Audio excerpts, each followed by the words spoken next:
Autour de la place d'Armes, le temps a effacé les blessures et la maison Grosborne diffuse toujours son charme un peu austère. Qui se souvient qu'il y a 150 ans, elle était sous le feu du canon. Contre toute attente, en ce mois de novembre 1870, les 17 000 soldats de Belfort résistent et se battent farouchement. Beaucoup viennent pourtant d'être mobilisés.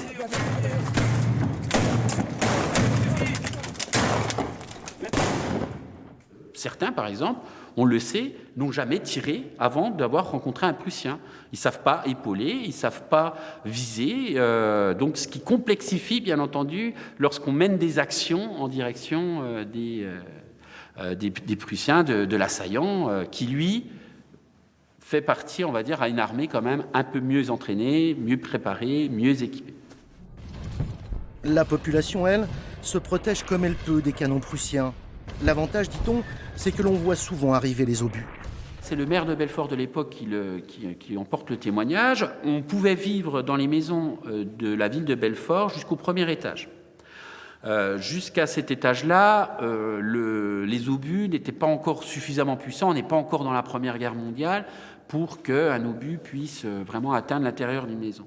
Ceux qui ont une cave vont aller trouver refuge à l'intérieur, ce qui va être très important dans la propagation des maladies qui vont frapper toute la population de Belfort et la garnison.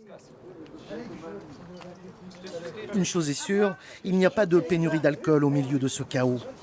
Des cantiniers prussiens vendront même du schnapps aux Français. Quand on parle de siège, on s'attend à ce qu'il n'y ait aucune possibilité d'entrée et de sortie d'une fortification ou d'une ville fortifiée comme Belfort. Mais dans la réalité, eh bien, on peut rentrer et sortir assez facilement parce que l'assaillant n'est pas partout et n'est surtout pas partout en même temps.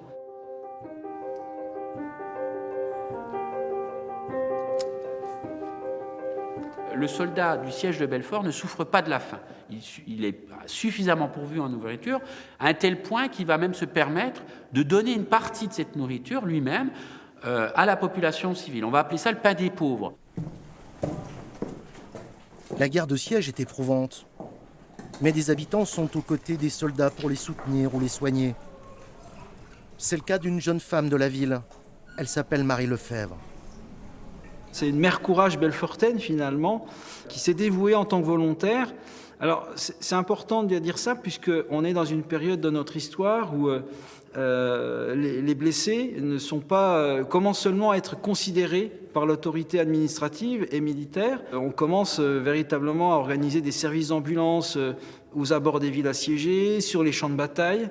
Donc c'est une relation humaine qui se met en œuvre, qui débouchera notamment après la guerre de 1870 sur la création du souvenir français. Il existe un portrait de Marie Lefebvre. Hasard de l'histoire, il se trouve aujourd'hui dans la salle d'honneur de la délégation militaire du territoire de Belfort. Ce tableau, il restera longtemps ici ? Je pense que tant que la caserne existera et que la mairie de Belfort nous fera l'honneur de le conserver, on le laissera ici. Et c'est tout un honneur pour nous d'avoir ce portrait de Madame Lefebvre chez nous. Elle devait être courageuse, Marie Lefebvre. Assiégée, bombardée depuis des semaines, Belfort désespère. Mais heureusement, une armée est en route pour venir la libérer.